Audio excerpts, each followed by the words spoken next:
सारे। तो अब से कुछ ही देर में तेजस्वी यादव और नीतीश कुमार की एक जॉइंट प्रेस कॉन्फ्रेंस यानी साझा प्रेस वार्ता होने वाली है और इस साझा प्रेस वार्ता से के दौरान नीतीश कुमार क्या कहने वाले हैं, तेजस्वी यादव क्या कहने वाले हैं, इस पर सबकी नजरें होंगी। तो इस वक्त एक सियासत में एक कह सकते हैं कि बिहार के सियासत में एक बहुत बड़ी तब्दीली जो है वो हुई है और एक भूचाल सा आ गया है, चूंकि दो तीन चीजें एक साथ इंटरलिंक्ड हैं। नीतीश कुमार जो एनडीए का हिस्सा थे, जो बिहार के वजीर आला थे और जो बीजेपी के साथ मिलकर बीजेपी, जेडीयू और हिंदुस्तानी अवाम मोर्चा, हम ये सब मिलकर एक सरकार चला रहे थे, वो सरकार बिहार में अभी खत्म हो गई है। और चूंकि नीतीश कुमार ने वजीर आला के ओहदे से इस्तीफा दे दिया है, आज सुबह से ही इस बात को लेकर काफी चर्चा थी कि जेडीयू की एक बड़ी मीटिंग होने वाली है, उस मीटिंग में क्या फैसला हो सकता है। ब्रिजमोहन हमारे साथ जुड़ चुके हैं पटना से। ब्रिजमोहन, विशाल बोल रहा हूं, मैं आपसे जानना चाहता हूं कि क्या इस वक्त की अब क्या जानकारी सामने आ रही है। नीतीश कुमार से ये पूछे जाने पर कि आप क्या बीजेपी से नाराजगी थी, तो उन्होंने तो कह दिया कि हम एनडीए से बाहर आ गए, लेकिन असल बात क्या है और आगे क्या होने जा रहा है। ब्रिजमोहन, देखिए, नाराजगी अगर एक दो हो तो उसको बताया जा सकता है, लेकिन नाराजगी का यहाँ एक पुलिंदा है जी। काफी बहुत सारी चीजें हुई पिछले 20 महीने में बीजेपी और जेडीयू के बीच में। जब जेडीयू पूरे एनडीए गठबंधन का हिस्सा होता था तो दोनों के बीच में बहुत कुछ जो वैसे खट्टी मीठी चीजें हुई, लेकिन कुछ चीजें इस तरह की सीरियस चीजें हुई हैं जिसको लेकर नीतीश कुमार थोड़े नाराज हुए, थोड़े नहीं अच्छे खासे नाराज हुए। इस वजह से जो रिश्ते थे बीजेपी और जेडीयू के वो लगातार बद से बदतर होते गए जी। पिछले कुछ दिनों में आपने देखा होगा कि जितनी महत्वपूर्ण मीटिंग हुई है, जैसे दिल्ली में जब राष्ट्रपति की विदाई हो रही थी उस समारोह में नहीं गए, नीति आयोग की बैठक में भी चीफ मिनिस्टर नीतीश कुमार नहीं गए, तो काफी चार पांच बार उन्होंने इंडिकेशन दिया कि all is not well, NDA में बहुत कुछ अच्छा नहीं चल रहा है। इस बात का इंडिकेशन वो लगातार दे रहे थे। ये अचानक नहीं हुआ, इसकी जो भूमिका थी, इसकी जो पृष्ठभूमि जो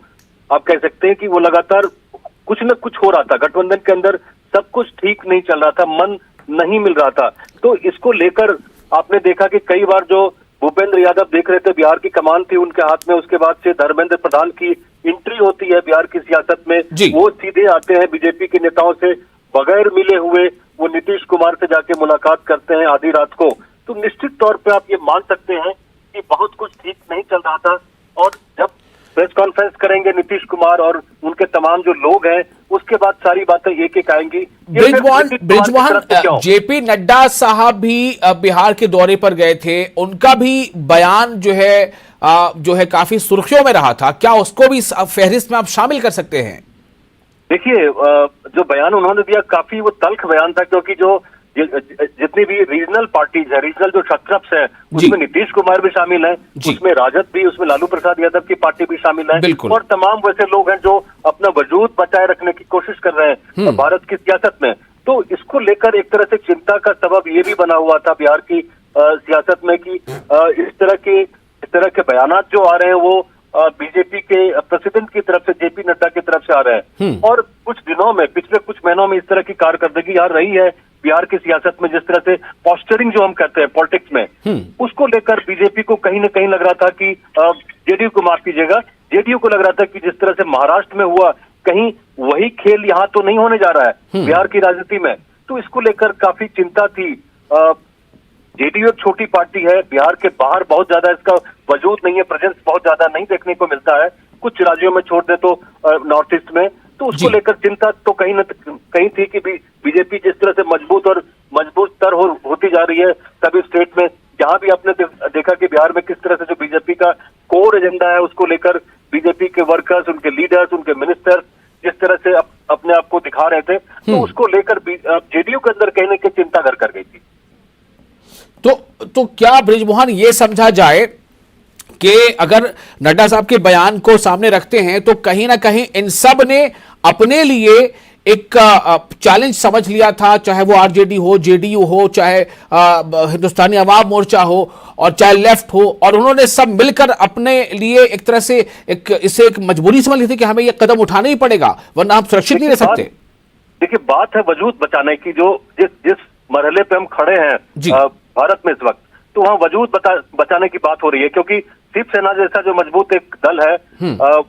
उसकी सरकार चली जाती है। वेस्ट बंगाल में ममता बनर्जी काफी स्ट्रांग लीडर मानी जाती है, लेकिन उन्होंने भी जिस तरह से अपना स्टैंड धीरे धीरे आपने देखा नरम किया है सेंटर के प्रति, तो एक तरह की फीलिंग आ रही थी जो बात करने से यहाँ जाहिर होती है। बिहार के जो रीजनल पार्टीज के लोग हैं उनसे यही बात आ रही है कि अगर महंगाई की बात हम नहीं उठा पा रहे हैं, सिलेंडर की कीमतें बढ़ गई हैं, जो तमाम लोग यहाँ इकट्ठे हुए उनसे हमारी बातचीत के आधार पर मैं आपको बता रहा हूँ कि ये सब चीजों को लेकर एक फ्रंट बनने की जरूरत है। और अभी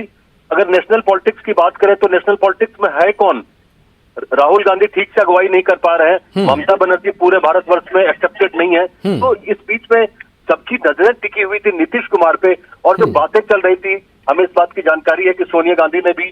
फोन किया था नीतीश कुमार को कि आप अगुवाई कीजिए, पूरे गठबंधन की महागठबंधन की अगुवाई कीजिए, और यहाँ तक ही नहीं, आप यूपीए की चेयरपर्सन भी बन सकते हैं और जो विपक्ष का एक बड़ा चेहरा है वो बन सकते हैं राष्ट्रीय स्तर पर, नेशनल स्तर पर। तो इन सब चीजों को लेकर काफी बहस हुई है पिछले चार पांच महीने से। ये दिल में जो तब्दीली आप देख रहे हैं, ये बदलाव ये अचानक नहीं आया, मुझे अच्छी तरह से याद है। और शायद इसीलिए अभी मैं देख रहा हूं कि कई जगहों से ये खबर आ रही है कि सूत्रों के हवाले से ये दावा है कि